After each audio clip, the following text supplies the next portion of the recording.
Welcome to Daily Divinity. We are talking about the Eight of Swords in this video. If you'd like to know more about the swords, there's a video for that in my channel. If you'd like to know more about tarot cards in general and reading the tarot and reading the Celtic Cross, there is also a video for that. The Eight of Swords. Okay. So just a brief agenda before we get into things of what is to come in this video and the structure of each of these card overviews.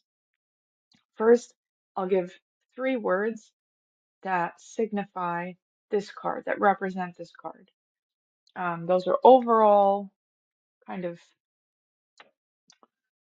general descriptive words that you will need to adjust according to your reading, that you will need to adjust according to the other cards that come up in your reading, according to your mood and your situation, your circumstance, etc. Three words, then a visual description of the card itself, then we'll talk about the meaning of that imagery, then different the different decks interpretations. As you can see, I have the Rider-Waite card here. And I have the fairy deck card in the blue background, the Eight of Winter, um, and the Eight of Bats from the Halloween deck. And so we'll talk about the different tarot decks and how they each, very briefly, how they each interpret the Eight of Swords a little bit differently. Finally, I will leave you off with some questions to help you make the most of this kind of dreary looking card. Okay. So thank you so much for watching and being curious. Uh, what is happening with the Eight of Swords and what are the three words that represent it? I would say trapped. This figure, this Eight of Swords is trapped, or at least feels trapped. It's an important distinguisher.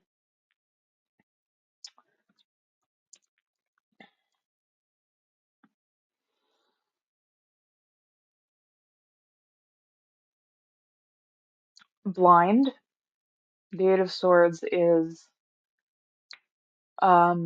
literally blinded by the wrap that is covering her eyes. Helpless. Trapped, blinded, helpless. And I think blinded is a better word, even though I'm not sure it is a word. I think it is, yeah, blinded by the light. I think blinded is a better word than blind because blind would signify that she is naturally, right, inherently somehow cannot see. It doesn't have that sense to be able of vision. But in this case, you assume, which is a pretty false assumption to assume someone has the sense of sight, but we can somewhat safely assume that she has sight, and yet she is blinded. She is blinded by this blindfold. Um, and it is for that reason, perhaps, that she feels trapped. We're gonna get into why she may not actually be trapped, but the sensation of being blindfolded and the sensation of restriction, right? Uh, Blinded plus trapped equals a feeling of helplessness. So those are the three words. Let's get into the imagery.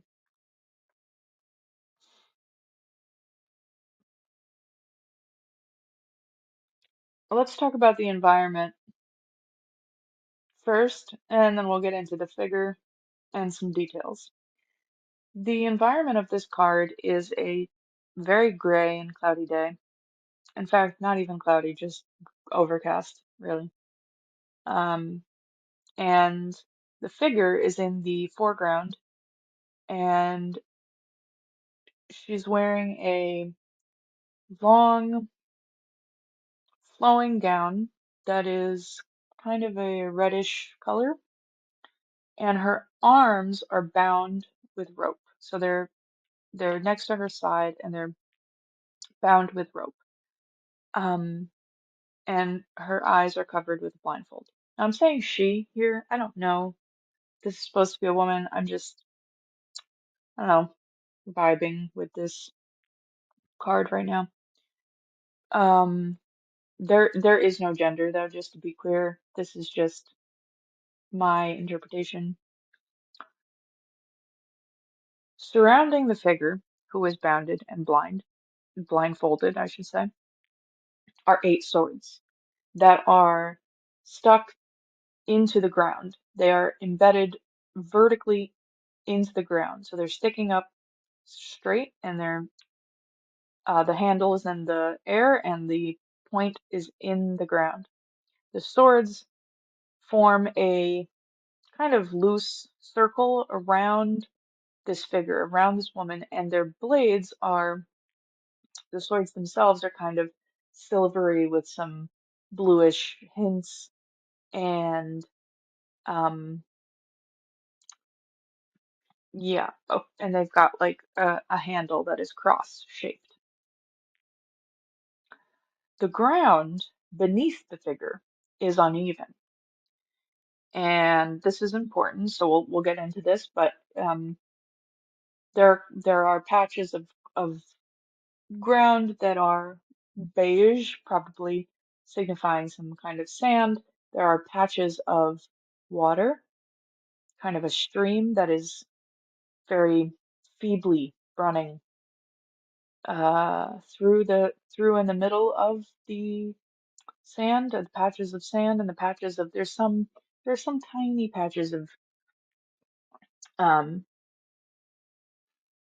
like more green colors, but it's, I mean, it's barely. It's more yellow and beige.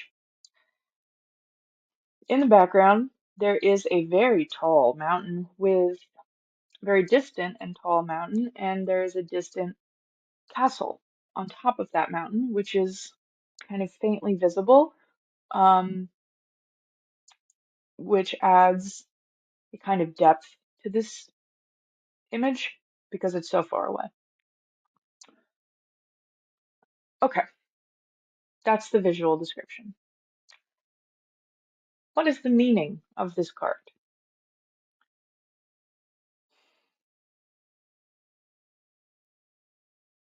I think the main message here is you're going to be okay if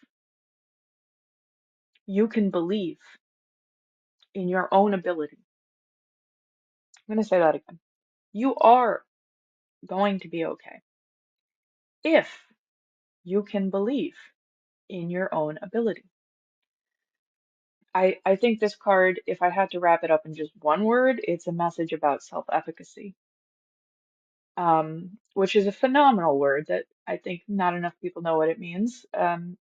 Self-efficacy is essentially the opposite of learned helplessness, I think. It's the believing in your own ability to have an effect. I would, I mean, not quite, but believing in your own ability. Let's put it like that. So the message here from the Eight of Swords is, girl, okay, like get out of that bound, get out of that blindfold, get out of that situation. There, while the swords are forming an almost circle around this figure, it is not a full circle. There is plenty of room. Not only that, but there are no enemies in sight.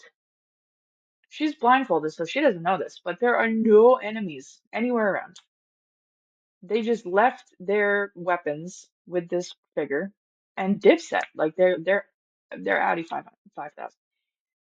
This this figure, the Eight of Swords, has she has the ability to use one of those swords to cut her bondage. She has the ability to just wiggle out of the bondage because they're pretty loose. The the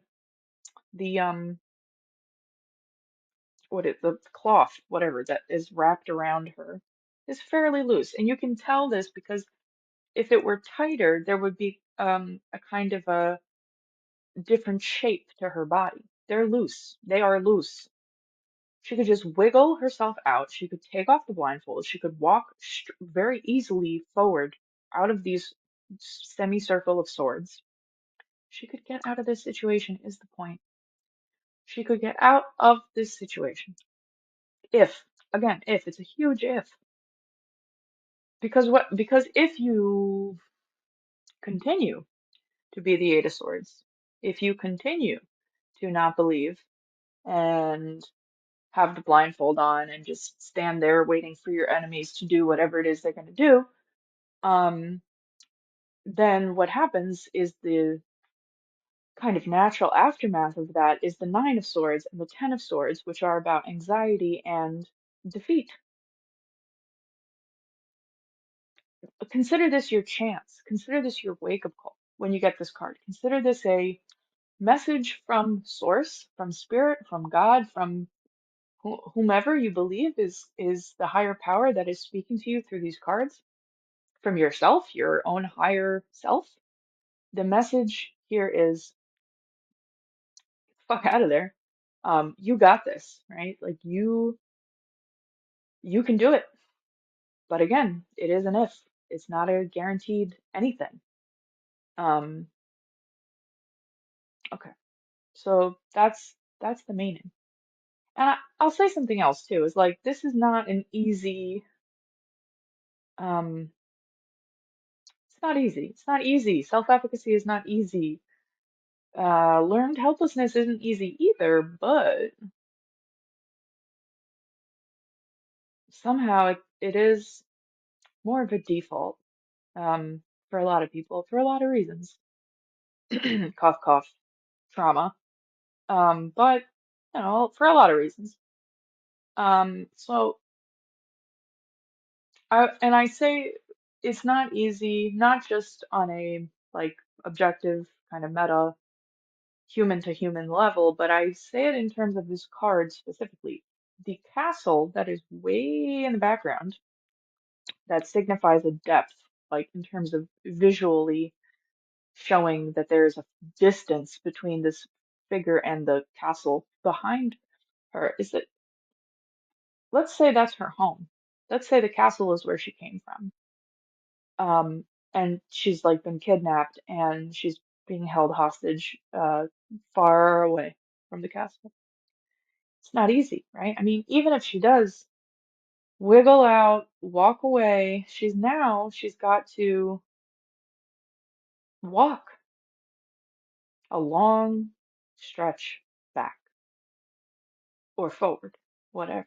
But she's got a quite a journey. And so let's talk about the unevenness of the ground and the fact that there is both ground and water beneath her feet, and that her one of her feet is in water and one of her feet is in the kind of uneven ground. That signifies that she's torn. Her decision-making abilities right now are not phenomenal. She's torn. Um, and it's tough. It's tough to both execute on a hard thing, especially when you're not even sure about making the decision to begin with.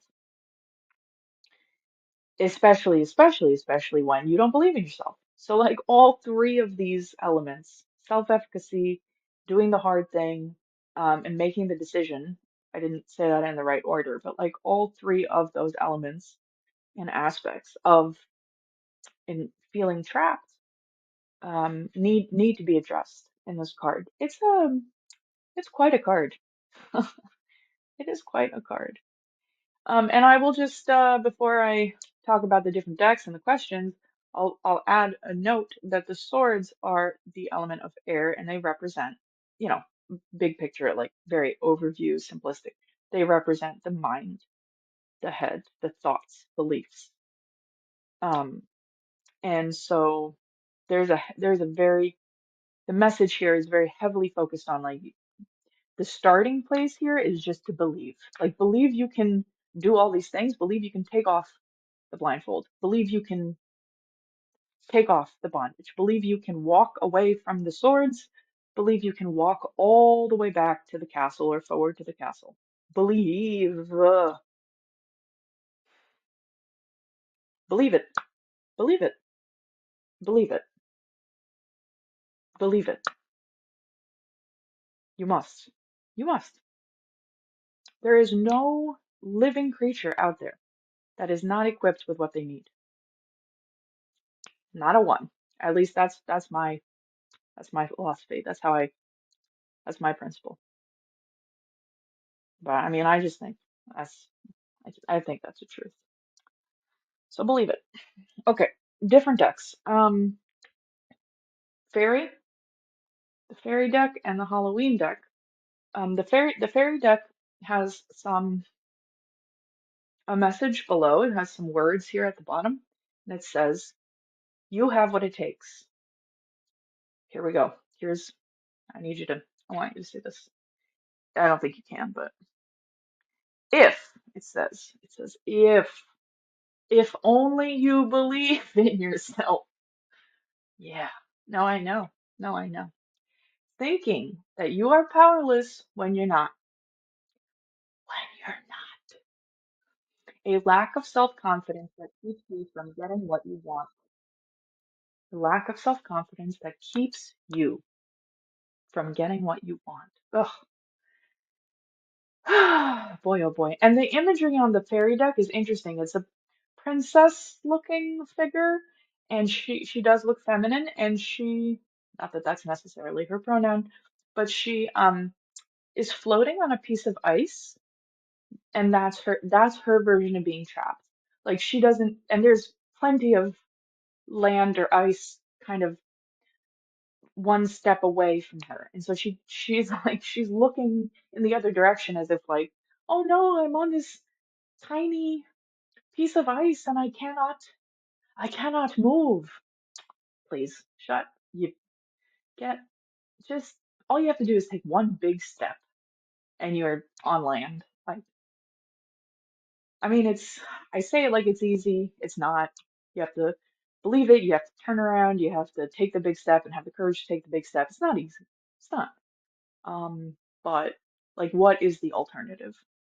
And then the Eight of Bats is the representation from the Halloween deck. And in this case, the bats are present. They represent the swords, not necessarily the quote unquote enemy. And what's different about this is that both of her feet are on land, but the land is jagged and there's a lot of water around. The castle is still present with the mountain in the background, and the sky behind her is completely dark, and there's a tiny little moon. That's a tiny little moon above the castle is an interesting addition, I think, because that's not a present imagery in the Rider Waite deck. And I think it adds this element of like mystery, and you don't necessarily know what you need to know, perhaps. So it does require this further leap of faith. Questions. Questions from the Eight of Swords to you, to you, to you.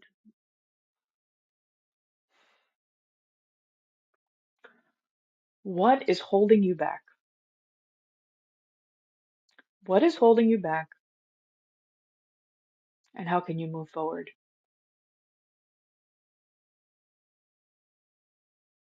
That's question number one. Question number two, what are you not seeing right now that would be so helpful for you to see?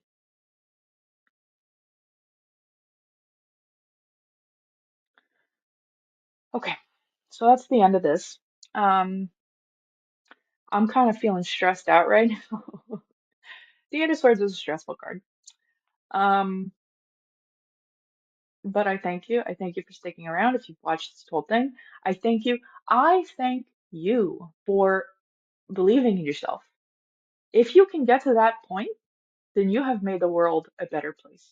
I don't know who you are. I don't know your name. I don't know who's watching this. You don't know my name. Doesn't matter. I am certain that if you believe in your own capability, if you believe in your own power, in your own genius, in your own talent, that you will make the entire world, perhaps the universe, a better place for everybody. That's better. I feel better. I feel better. Let's get some self-efficacy into our blood system, into our energies. All right, so stay divine out there, my good people. Thank you for watching. Please like, please subscribe, please comment, please email. Love to hear from you. Okay, bye.